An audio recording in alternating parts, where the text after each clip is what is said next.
It is no secret in the Jewish world that there is a problem in the lineage of Yeshua in the gospel record. And with us, we have a special guest that has come all the way from the land of Israel, who is a relative, a cousin of Yeshua himself, ladies and gentlemen, Nehemiah Gordon. Hey, Michael, it's great to be here. It's good to have a relative of Yeshua here. You know, it's funny because in the past I've said very publicly that I look at Yeshua as my cousin, that he's distant kin as a fellow Jew. What I didn't know at the time, he's actually literally my cousin. I was able to. How close is this? Okay, he's distant cousin. So I did some genealogical work and I was able to trace it. And it turns out, you can find it here right on genie.com. They've done the genealogies, and it says, Jesus is your 10th cousin, 79 times removes wife's son. So he is the son of the wife of my 10th cousin, 79 times removed, meaning Joseph. Would be who is his stepfather. Right. So, man, that really makes you removed, but you are. I'll take what I can get. 10th cousin 79 times removes wife's son. So, yeah. Well, it was a number of years ago. You and I were on tour together. I had been working on the genealogy for some time, but making a proposal as far as how it should read, what we should be seeing in reading. But really, you were the one that found the genealogy that allowed me finally to publish the chronological Gospels. Tell us a little bit about that genealogical problem. So one of the things I was working on at the time were the manuscripts of Hebrew Matthew. And I wanted to exhaust every possible resource I could. So I was going through the catalog of the National Library of Israel, looking at every known Hebrew manuscript that could have anything to do with Shem Tov's Hebrew Matthew. And to be honest with you, 99% of what I looked at had nothing to do with it, but there was a sniff, a hint that maybe I'll find something. I end up finding 2 manuscripts, and those 2 manuscripts have a version that I'd never seen before. And what I love is, Michael, in the chronological Gospels, you actually put a photo of those 2 manuscripts. And this is a photo that I actually took on August 17th, 2011. We just found the original JPEGs. And in these photos, you can clearly see where it says in the Hebrew, giving the genealogy, Yosef, Avi, Miriam, Em, Yeshua. Joseph, the father of Miriam, the mother of Yeshua. And what's beautiful about it is we had done a speaking tour in 2005, and I had heard you give the same talk, pretty much the same talk, dozens of times, in which you would explain dozens, like 45. I think it was 42 or something 42 like that. cities. It was many times. And and I had it and it was kind of like before I would come up to speak, I'd hear you speak, and you gave that part of the talk, and I remember you saying over and over and over so many times, Joseph the father of Miriam instead of Joseph the husband of Miriam, and how easy it would be to make that mistake. I remember you would ask people in the audience, how many people here have a husband who has the same name as their father, right? Your husband's name is Bill, your father's name is Bill, and how easy that confusion can take place in a written document thousands of years later. And what do we see? Night after night. Right, every time. Several women raise their hand, My husband's John, my father's John. Right. Well, and what I loved about it is your solution to the problem, and it's clearly a problem. Ask any counter-missionary, and he'll tell you, well, the New Testament's not reliable because the genealogy given in Luke contradicts completely the genealogy in Matthew, and what that shows you is they're just making up a genealogy. That's the argument of counter-missionaries in the Jewish world. And what I loved about your solution is it was so much more elegant than what you read about in a lot of Christian sources. I mean, Eusebius famously talks about levirate marriages, and you read it and you're like, so we call this in Hebrew shminiot ba'avir, or exegetical trickery. Or exegetical gymnastics is what they're doing. That's the translation. And you're reading that and you're like, really, guys, really?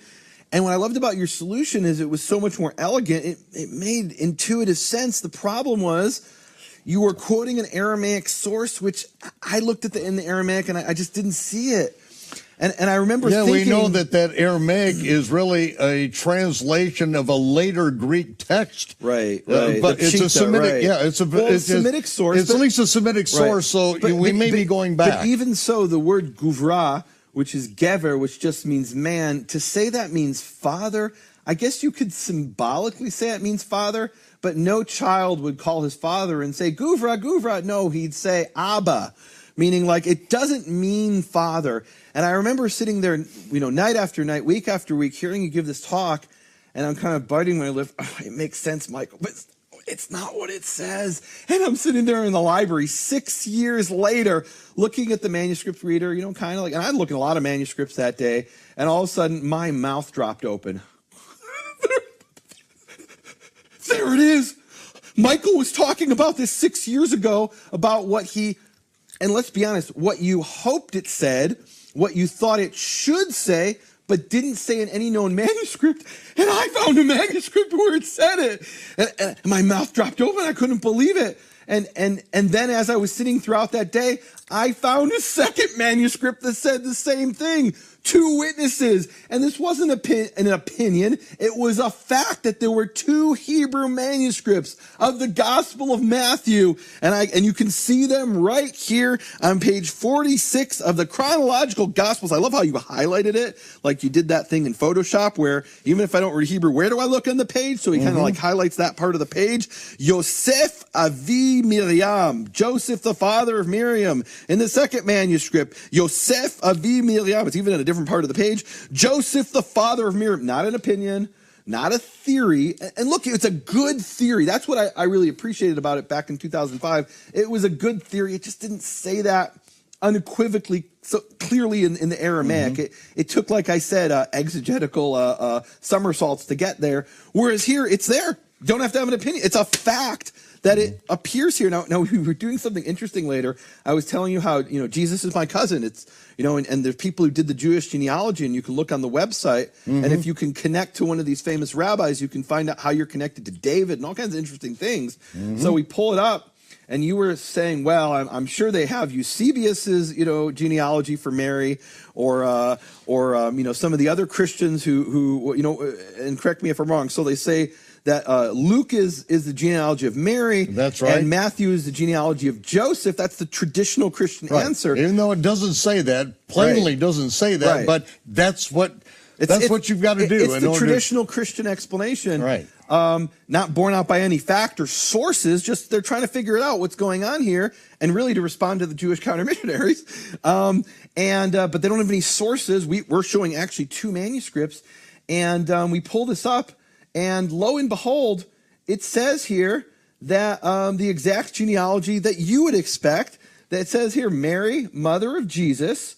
This is on genie.com. And her father is Joseph, whose father is Jacob. And what that means is somebody read your book, The Chronological Gospels, went to genie.com and fixed it. It's pretty cool. That's right. That's pretty cool. Couldn't have been done. I couldn't have fixed it had you not found the manuscript that nailed it. So this is amazing. I'm sitting in a library in Jerusalem in a basement, see this manuscript, 2 copies of the manuscript, 2 witnesses, share it with you a few months later in Albuquerque, New Mexico. You put it in a book, and now the leading genealogists in the world go to a website where they're tracking these genealogies and trying to figure them out, and the information ends up being integrated. Beautiful, amazing, the world today. And where this comes up, speaking of the counter-missionaries who had given out the $10,000 reward, and for any Christian who could answer these things, and what is the number one thing? Prove from the Christian scriptures that Yeshua is any relative of King David. And so it doesn't matter what gymnastics you can do, you have to prove this in a court of law. I took this back to one of the people, one of the counter-missionaries. I took it back to the rabbi. I showed it to him, and he said, but you can't collect the $10,000. He said, I know, it's not in a Christian source. It's in what was kept in Jewish archives. They knew that Yeshua's lineage goes back to King David. Isn't that incredible? A rabbi copied this manuscript and preserved it, and that's why we have it today. That's it. That's it. That's it.